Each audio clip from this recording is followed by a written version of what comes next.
네, 안녕하세요. 아파트용장 투자연구소의 장영광 대표입니다. 안녕하세요. 오닉스 지식산업센터를 신축한 성공을 이끄는 남자 정성호입니다. 네, 대표님. 부동산 투자하신 분들 중에 네. 많은 분들이 말씀하시는 게 네. 대형보다 소형이 수익률이 더 좋다. 네. 이런 말씀 많이 하시더라고요. 네. 실제로 네. 고시원, 네. 그다음에 소사무실 네. 이런 게 큰 사무실 하나보다 수익률이 높다. 이게 네. 정말인가요? 그럼요. 이게 부동산 투자 철학 중에 하나가 있습니다. 크게 사서 쪼개서 팔아라. 오. 이거는 그렇군요. 부동산의 불문율 같습니다. 그래서 땅 투자하시는 분들이 주로 하는 게 알박기. 예. 맞나요? 네. 네, 알박기 하듯이 큰 땅을 사서 쪼개서 분필해서 분할해서 팔아요. 오, 몰랐습니다. 예, 부동산의 특성 중에 자연적 특성하고 인위적, 즉 인문학적인 특성이 있다는데, 자연적 특성 중에 가장 중요한 게 우리가 보면 세 가지를 볼 수가 있어요. 움직이지 않는 부동성, 네. 그 다음에 땅이 증가하지는 않잖아요. 예. 그러니까 부중성, 한계 있고 연속해요. 그럼 이 세 가지 연속성이 있어요. 연속성을 뭐라고 하냐면 계속 가는 거예요. 그 땅이 이렇게 불나서 해도 안 없어지잖아요. 예를 들면. 전쟁이 나도 사실 그 네. 땅은 내 땅이죠. 그런 거죠. 그런 것처럼 이게 장기적으로 한다는 거는 장기적으로 가치가 계속 늘어난다. 그러니까 이게 참 무서운 얘기예요. 건물이 50년, 100년 간다. 유럽은 몇백 년씩 가잖아요. 그리고 옛날에 돌로 젖었기 때문에 콘크리트가 100년을 간다고 하는데, 요즘에는 건축 기술이 발달하다 보니까 기본적으로 아파트 용장 100년 충분히 가고 남을 것 같은데. 충분히 지금 이게 30년 됐는데도 거의 앞에 있는 건물. 네. 30년 됐는데 너무 깔끔해요. 네. 그러니까 어떻게 관리하느냐에 따라 틀리잖아요. 그리고 우리 유럽을 가면 몇백 년 된 300년 우습게 되잖아요. 많죠. 네. 정말 많죠. 그러면 잘 관리됐다는 거잖아요. 그렇죠. 그것처럼 어떻게 관리하냐에 따라서 이게 부동산도 어떻게 보면 자기가 어떻게 투자할 거냐인데, 핵심은 그런 것 같아요. 크게 사서 쪼개서 팔아라. 아니면 쪼개서 임대를 내라. 그러면 당연히 이 부동산의 투자의 명언은 여기에 딱 맞아 떨어지는 거죠. 대표님이 예전에 한번 자료를 좀 같이 보여드릴 텐데 잘 안 보일 수도 있는데, 소형 평수는 황금알이다 이런 말씀 또 하신 적 있어요. 제 얼굴이 가려지네요. 그래서 대한민국이 선진국으로 진입하면서 안정적인 임대 수익이 창출되는 곳에 투자하는 것이 생존할 수 있는 전략이다. 그래서 구로다. 근데 오닉스 지식산업센터를 예를 들면은 임대를 할 수 있는데 소형 평수만 임대를 할 거다라고 하는데, 요걸 적으신 어떤 이유가 있으신가요? 이거 제가 글자 하나하나를 직접 좀 보여드릴게요. 직접 다 했습니다. 그래서 소형 평수는 황금알이다. 요 카피라이터 같은 얘기인데요. 저는 이거에 대한 확신을 왜 가졌냐면, 선진국에 출장을 가면서 많은 업체나 빌딩이나 아니면 기타 관련된 일을 봤잖아요. 대화를 해보고, 그러면 맨하탄을 가든 런던이나 아니면 프랑크푸르트, 파리 이런 중요 도시 있잖아요. 도시는 대부분 다 땅값이 올라가다 보니까 건물값도 비싸고, 또 산업이 자꾸 세분화되다 보니까 건물 사무실을 작게 쓰더라고요.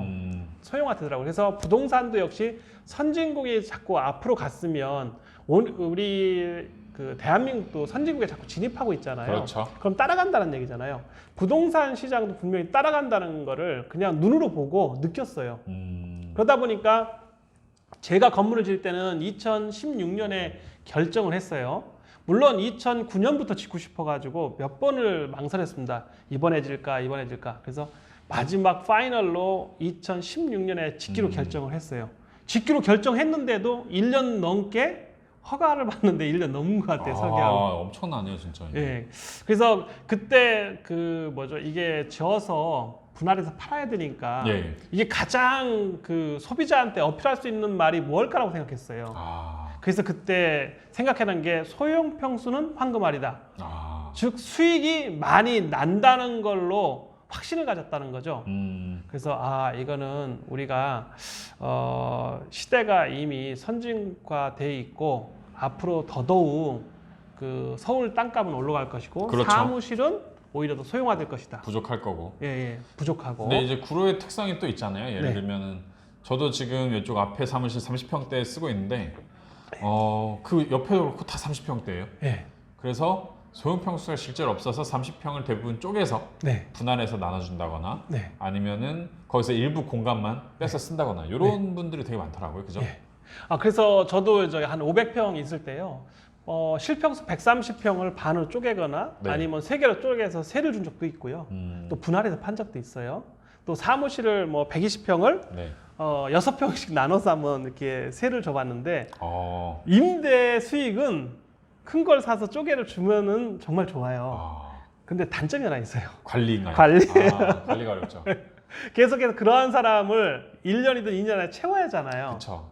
그래서 저는 그랬죠. 처음부터 구분 등기 할 수 있는 조그만 소형 평수로 건물을 신축하는 그래서 거예요. 이렇게 나오신 거군요. 네. 그러니까 내 그 사무실에 대해서 등록할 수 있으면 그 사람 이사 잘 안 간다. 네. 요거죠. 네. 근데 그게 3-4평이면 사실 저도 3-4평짜리 써봤거든요. 네. 항상 마음이 그래요. 나 다음 달에 나가면 되지. 네. 왜냐면 여기 사업자 등록증도 안 내고 네. 사업자 등록 딴 데도 내고 여기다 하니까. 근데 만약에 내 10평 정도면은 네. 나가기가 어렵다는 거죠. 네.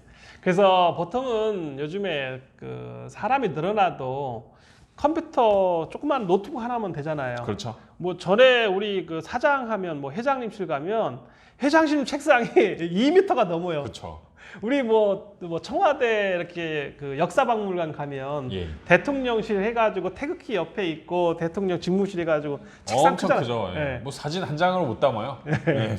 그런데 앞으로는 뭐 백악관도 그렇겠지만 그 책상 아마 없어질 것 같은데요. 왜 그러냐면 그렇게 큰 책상이 필요가 없어요. 누구도. 책상이 없어질 거다. 예, 그러니까 소형화된다는 거죠. 왜냐면 대통령이라고 하더라도 전화기 한 대로. 예, 전화기 한 대로 다 되는 전화기 판에. 핸드폰 다 하시잖아요, 사실. 예.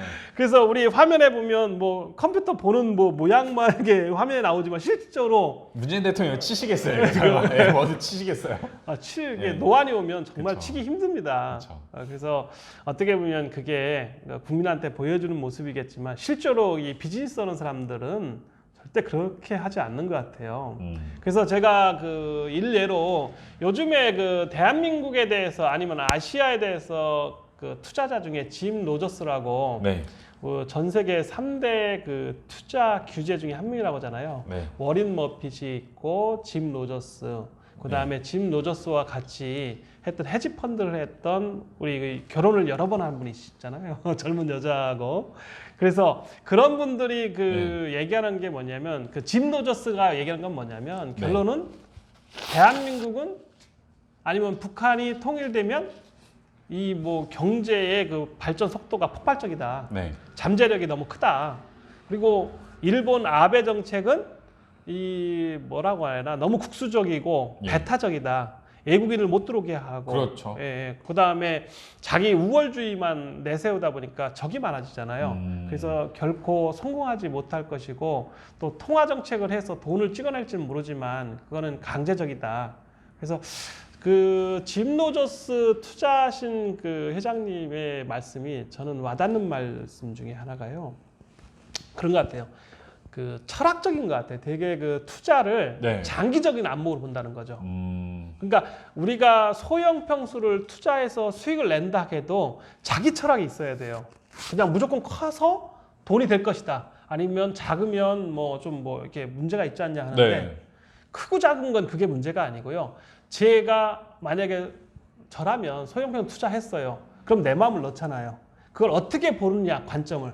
그러니까 좋게 봐야 되는 거잖아요. 그래서 어떻게 사업을 이끌어갈 것이냐 이것도 철학적인 문제 같아요. 그렇죠. 임대사업도 사업이니까. 네. 그렇죠. 그래서 저는 소형 평수가 정말 대세고 앞으로 지금 우이웍처럼 혼자서도 일하는 장소가 필요한 거잖아요. 그렇죠. 그런데 자기가 자기 건물 등기가 돼 있고 자기 사무실이 있는 데서 움직이지 않고 많은 걸 창출할 수 있거든요.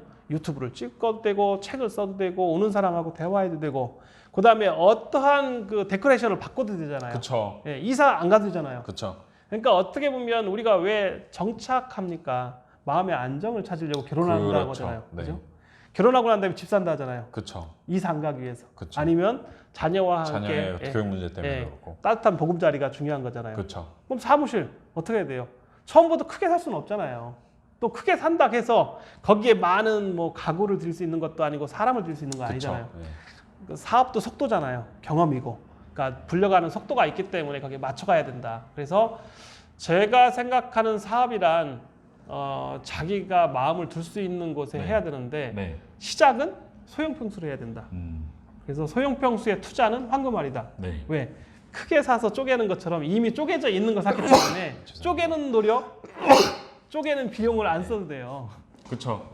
그리고 인테리어도 사실은 뭐 내가 쓰려면은 크게 하지 않아도 네. 대부분 뭐 책상하고 아까도 잠깐 왔다 갔는데 네. 그 파티션 네. 딱 요것만 놓고 쓰시는 분들이 대부분이더라고요. 네. 그리고 중요한 건 구로 가사니 네. 버리는 책상 파티션이 많아요. 네, 그래서 갖다 대세요. 굉장히 새 거가 많아요. 그래서 네. 깜짝 놀랐어요. 그래서 네. 역삼도 그러던데 네. 그런 걸로도 충분히 쓰실 수 있다라고 좀 말씀을 드리고 싶고요. 네. 오늘 이제 소형 평수에 대해서 말씀을 나눠봤는데 네. 사실 소형 평수에 대해서 주의할 점이 저는 한 가지 있는 것 같아요. 네. 이게 뭐 사업도 그렇고 부동산으로 가장 중요한 게 저는 경쟁자거든요. 경쟁자가 없어야 된다. 네. 그러니까 입주량이 없어야 된다. 그래서 주변에 내가 소형 평수가 다 좋은 게 아니고 입주량이 많은지 네. 꼭 체크하셔야 된다. 네. 이게 가장 중요하죠. 네. 그래서 저는 여기 구로 오닉스 G3 신축했는데요. 네. 저는 전략적으로 했어요. 왜 그러냐면 여기 나 20년 된 빌딩에 기본이 65평, 70평, 80평 분양을 했거든요. 그렇죠. 실평수가 다 30평이 넘어요. 엄청 커요, 다들. 네. 우리는 18.5평이 제일 작은 거거든요. 실평수가 베란다 확장해서 11평이에요. 네. 전략적으로 하고 사람들한테 그거를 시뮬레이션 미리 건물 짓기 전에 그 한 40년 된 건물을 쪼개서 한번 이렇게 임대를 줘봤거든요. 그런데 그게 맞았어요. 그래서 저는 뭐든지 한번 노력을 해보고 네. 먼저 가상의 세계에서라도 물론 뭐 처음부터 할 수는 없잖아요. 그렇죠. 그러면 어떻게 발전할 건가, 어떻게 변할 건가를 머릿속에 그려봐라. 그래서 직접 해봤을 때 수익이 나잖아요. 그럼 자신감이 생기죠. 자신감이 생겨요. 그래서 제가 다음에 한번 소재 얘기하고 싶은 게 뭐냐면 네. 임대 수익 창출이 미래다. 이건 선진국형 모델로 꼭 하고 싶은 말이 좀 있어요. 그럼 그 영상은 또 다음에 또 네, 준비해서 다음에, 한번 네. 찍어보도록 하겠습니다. 네. 네, 오늘 소형 평수는 황금알이다라는 주제로 또 이야기를 나눠봤는데 네. 뭐 궁금하시거나 알고 싶으신 거는 댓글로 남겨주시거나 오닉스 그리고 주식산업센터 오시면 또 네. 설명을 드리도록 하겠습니다. 네. 네, 감사합니다. 네, 감사합니다.